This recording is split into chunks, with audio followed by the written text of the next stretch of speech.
Good morning, Keith Tebow from FRCmedia. Thank you for joining us today. We are at the beginning of another political election season here in the city of Fall River, and we at FRC Media will be doing our part to keep you informed of the candidates and the issues as we head between now and the November city election. But, last week the candidates sent in and submitted their completed nomination papers, and we sort of have a look at what the election may look like coming out in September and in November. So we want to bring in someone who we've had on quite a bit in terms of speaking of Fall River elections. You may recognize him as a former city councilor and mayor of the city of Fall River and current county commissioner of Bristol County, former Mayor John Mitchell. Mayor, how are you? How are you, Keith? Good to see you. Good to see you back in the studio. Yeah. Well, I'm back in the office. Not quite in the studio yet, but we're making strides. I'm back in my office here at Bristol Community College. Yeah, we take baby steps, and that's all good. So we're glad to do this. So, let me ask you, Mayor, it looks like as of this moment, we may have a preliminary election for mayor, as 4 candidates have submitted their nomination papers. They haven't all filed as of this recording. But right now, we're only going to have a maximum of 18 candidates for city council and only 10 for school committee.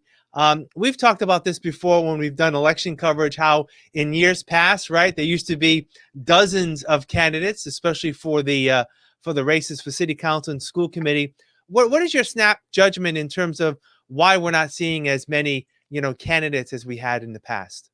I think there's a couple things. Some of it could be as simple as just busier lives. People work more, two families. 2-person families, both husband and wife's working, certainly less leisure time. I think that contributes to it. I think there's just more involved with it now. Certainly for city council, and I think also for school committee, you've got to form a campaign committee. You're going to have to raise some money, and that's involved. It takes some time. It takes some effort. There's ethics questions, particularly if you're in business or work some type of job. If you're a government employee, there's a lot of restrictions on your ability to run for office.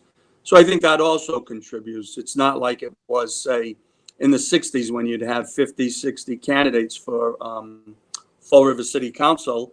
And the reason you had so many, it was easy. You put in your nomination papers and you were ready to go. Now there's a lot more compliance. I think another big factor is social media. I think there's now unfiltered criticism of candidates. I talked to some people who are in offices that draw a lot of attention. People follow them around. People film them, out of town. People film them when they go out to eat, or if they might be in a bar or something like that. And then that's aside from the unfounded criticism, allegations made, the unsubstantiated just attacks that are made on social media. So I think a combination of that. It could be a little bit too. I don't think government's looked at as fondly as it was years ago. Certainly not when I was younger, and certainly not as it was 30 years ago. I think there's more of a sense of why bother with that? Is it valuable? Is it a good use of my time? Is it appreciated? It seems kind of thankless. So I think a combination of those factors keeping a lot of people out of it. Yeah.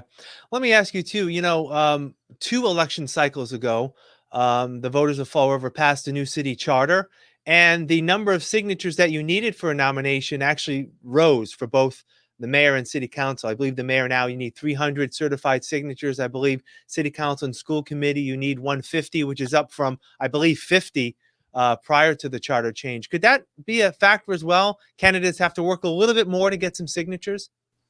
I don't think it'd be a factor for anyone serious about it. You're talking, I run for county commission. We need 1,000. So 150 seems like a night at the opera or something where you could get them. But I don't think, I'd probably keep a candidate who's not serious. Traditionally, there's always a few candidates who get on the ballot, but they don't campaign. They don't do much. They're more perennial candidates, that type of thing. But I think anyone serious, 150 signatures, 300, it's not a big number. Certainly if you're running for mayor, you know, if you can't get 300 signatures, I don't think you're a serious candidate.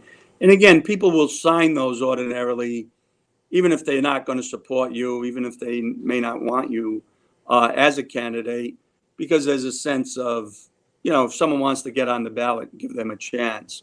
And, you know, with any effort, you can get 150, 300 signatures pretty speedily. All right, so Mayor, actually, there's going to be a lot we're going to talk about in terms of, the campaign and the issues as we get along. We hope to bring you on periodically to talk about some of those over the next few months. But I actually want to focus a little bit on the mayor's race. Mayor Paul Coogan, in his first term, had the issue of COVID hit him, 3 months into his first year in office. He will be challenged more than likely by City Council President Cliff Ponte, and a lot of people are questioning why Councilor Ponte got into the race. As we know, Mayor, we've talked about this before on the various election nights we've had over the years. Fall River has had a number of mayors since the end of 2000s, even when former Mayor Will Flanagan was recalled. There was a progression of a number of mayors over a short period of time. What's your thoughts about having, city council president run, and will it, make an impact in terms of having some continuity, if you will, in the mayor's office? Yeah, I mean, if you change mayors again, it certainly will affect that. But again, Cliff's, he's aspiring, he's hardworking. Just had someone in my office, and he's got a very good reputation as a businessman, realtor, the restaurants he's opened.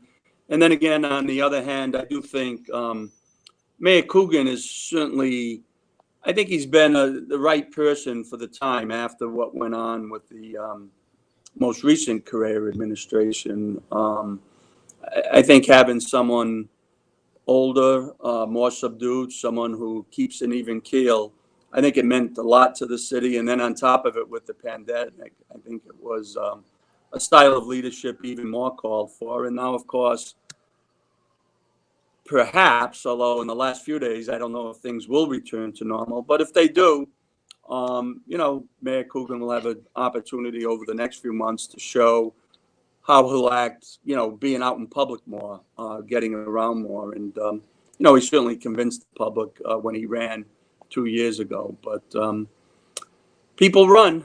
They think it's the moment. And, you can't deny him. Little envious, I guess, that New Bedford does have the 4-year term now. And New Bedford's had really continuity, not only with John Mitchell, but, really since John Bullard, and even going back before that, I think, to Mayor Markey in the 80s. They've had consistently mayors 6 to 8 years, and now it looks like Mayor Mitchell will have 10 years. And I think it shows in some of the planning and things they've been able to do in New Bedford. Yeah. And I know that, Mayor Coogan has told us on many of occasions that, his intent, obviously this could change, depending on if he gets reelected, but his intention, he's mentioned to me on a couple of occasions that his intention when he first ran was to run for 2 terms, sort of be that stabilizing voice, as you say, and then potentially move on. So, and I think a lot of people in local political circles in Fall River sort of knew that as well.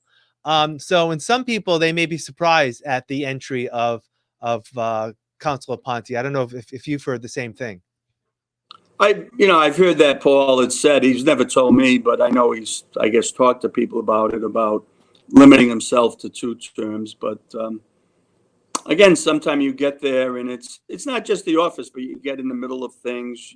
You're constructing something, you're working on some project, and sometimes you just simply like the office and you might want to stay. But I know he has talked of staying for, 2 terms, a 4-year period of service. Yeah. All right. Former Mayor John Mitchell, current Bristol County Commissioner. As always, thank you for your time, and we'll catch up. We'll invite you in from time to time, and we'll wait to see. Yeah, right. Yeah, we'll see. We'll see if we can keep this going and get your thoughts as the campaign moves forward. I appreciate your time. Look forward to it. Thanks, Keith. All right. Take care. And thank you for joining us here today in FRC Media. I'm Keith Tebow. Have a great day.